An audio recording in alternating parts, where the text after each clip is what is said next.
Bonjour, je pense que tout le monde est sans ignorer que nous avions annoncé une série d'émissions sur la fiscalité.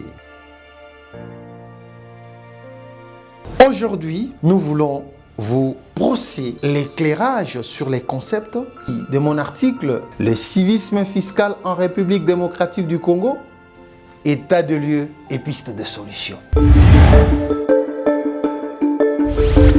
Ma publication sur le civisme fiscal a été résumée en 3 grands points. Le premier point, je veux parler de l'éclairage sur le concept civisme fiscal.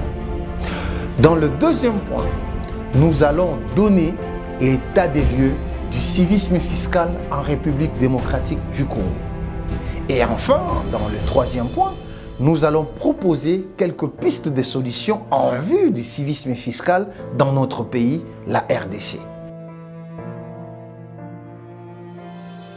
Abordons la première partie de notre article. Rappelez-vous du thème de l'article. Le civisme fiscal en République démocratique du Congo, état de lieu et pistes de solutions.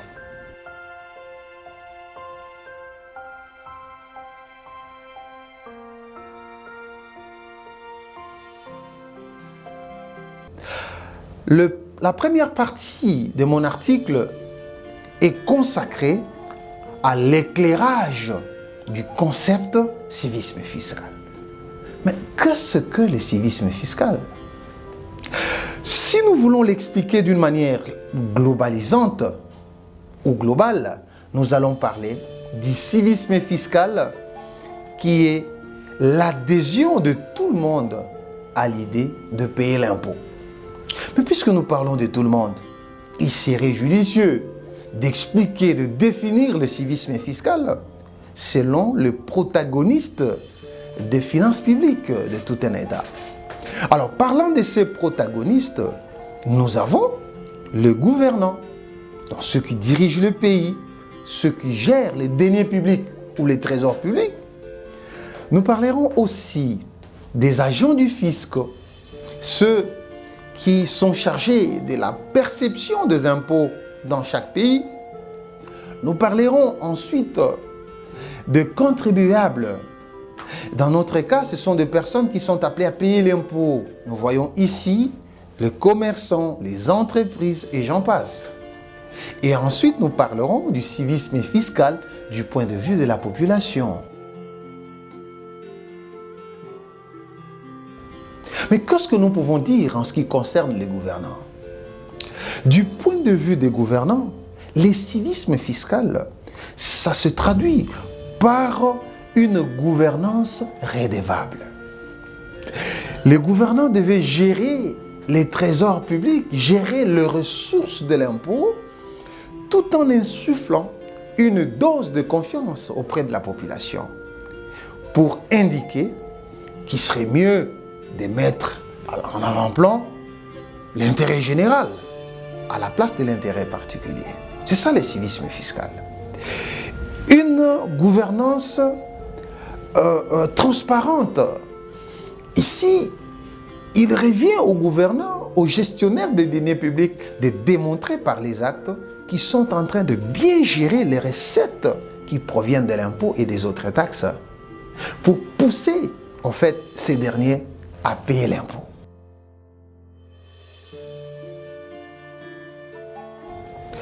Du point de vue des agents du fisc, eux-mêmes devaient savoir ce qu'ils cherchent.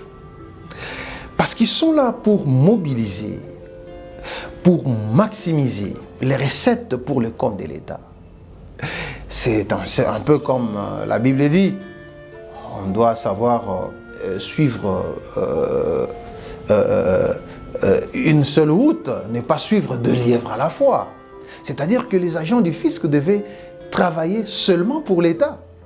Alors lorsqu'ils travaillent pour l'État, lorsqu'ils facilitent la mobilisation des recettes de l'État par le respect des différents textes et règlements en ce qui concerne les impôts, c'est à ce moment-là où ils vont démontrer qu'ils manifestent du civisme fiscal. Ils ne devaient pas aussi travailler pour ceux qui paient l'impôt, ils devaient travailler seulement pour l'État. S'ils sont devenus des conseillers fiscaux, des contribuables, cherchant à évader, c'est-à-dire de profiter de failles de la législation fiscale pour minorer les coûts fiscaux des contribuables, là, c'est de l'incivisme fiscal.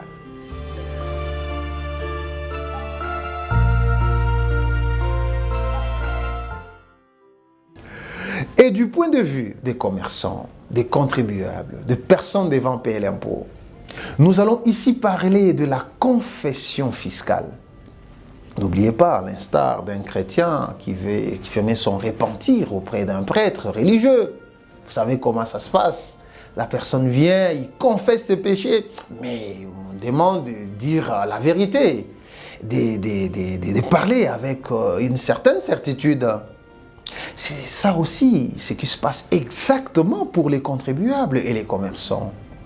Puisque notre système fiscal congolais est déclaratif, c'est-à-dire ceux qui devaient payer l'impôt doivent normalement confesser la matière imposable, qui n'est autre que l'élément économique dans lequel un impôt tire sa source, mais aussi de déclarer l'assiette de l'impôt.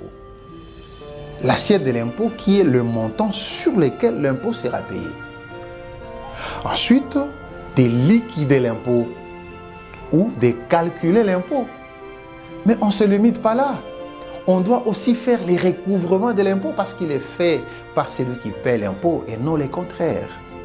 C'est ainsi que pour vos entreprises, et vous devez avoir besoin d'un conseiller fiscal, d'un expert qui devait vous aider dans la démarche fiscale, puisque dans notre pays, la déclaration fiscale est auto-liquidative. C'est-à-dire toute la procédure fiscale est brossée par les contribuables. Et le constat est affreux lorsque les contribuables n'arrivent pas à brosser la procédure fiscale. Voilà. Alors, du point de vue du contribuable ou du commerçant, le civisme fiscal se caractérise par la véracité, la certitude de ces déclarations. Mais pour qu'une déclaration soit certaine et vraie, il faudrait qu'elle soit faite par un expert, par un initié fiscal. C'est ainsi que nous sommes là pour vous aider quant à ça. Et enfin, nous avons aussi dit que le civisme fiscal peut être défini du point de vue de la population. C'est-à-dire, tout le monde dans le pays est d'accord, adhère à l'idée de payer l'impôt. Et ça se fait d'une manière naturelle, sans forcer. Et là, on dira qu'il y a l'instauration de la culture fiscale dans un pays. Rappelez-vous, lorsque le fiscaliste du XVe siècle ont fait des affirmations dans ce sens que la fiscalité serait un apanage d'initiés. Les initiés de la fiscalité, ce sont des fiscalistes, des experts en fiscalité. C'est comme ça qu'il est conseillé aux entreprises et aux contribuables de se faire assister au cours de la procédure fiscale par des experts. Mais pourquoi devait-on se faire assister par des experts? Mais justement pour éviter qu'on soit qualifié dans l'incivisme fiscal. Et lorsque l'on trouve que vous êtes qualifié dans cet incivisme fiscal, ça va créer quoi? Ça va créer un écart de confiance entre l'administration fiscale et les contribuables que vous êtes. Et cela va donner lieu à quoi? Au paiement des pénalités et des amendes, qui sont de lourdes charges qui pèsent en entreprise. Et aujourd'hui, les cas sont légion dans notre pays. Plusieurs entreprises ont fermé leurs portes. Pourquoi? Parce qu'à cause d'une mauvaise gestion fiscale. Voilà. Et aujourd'hui, nous ne voulons plus que ces histoires se répètent. C'est comme ça que nous voulons que les entreprises soient assistées par des conseillers fiscaux des qualités, des experts. Voilà. Alors, si nous voulons quitter l'étape d'explication du civisme fiscal du point de vue de contribuables, nous pouvons parler de la population. La population, c'est qui? C'est les Congolais lambda, qui est appelé d'une ou d'une autre manière à payer l'impôt. Mais ce Congolais-là devait être éduqué au paiement de l'impôt. Il devait consentir au paiement de l'impôt.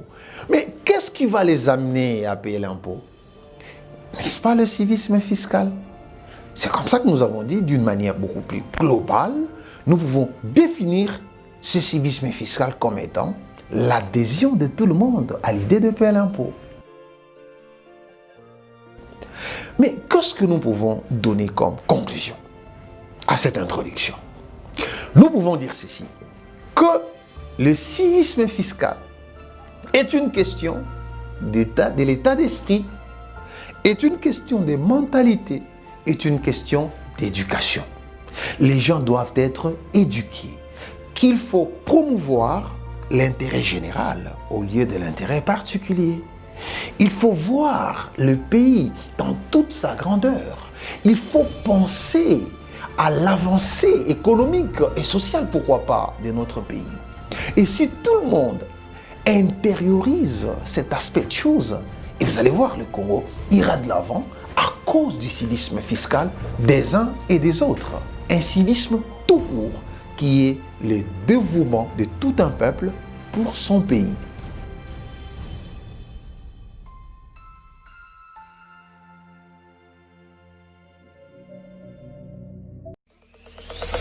Zombie Apocalypse.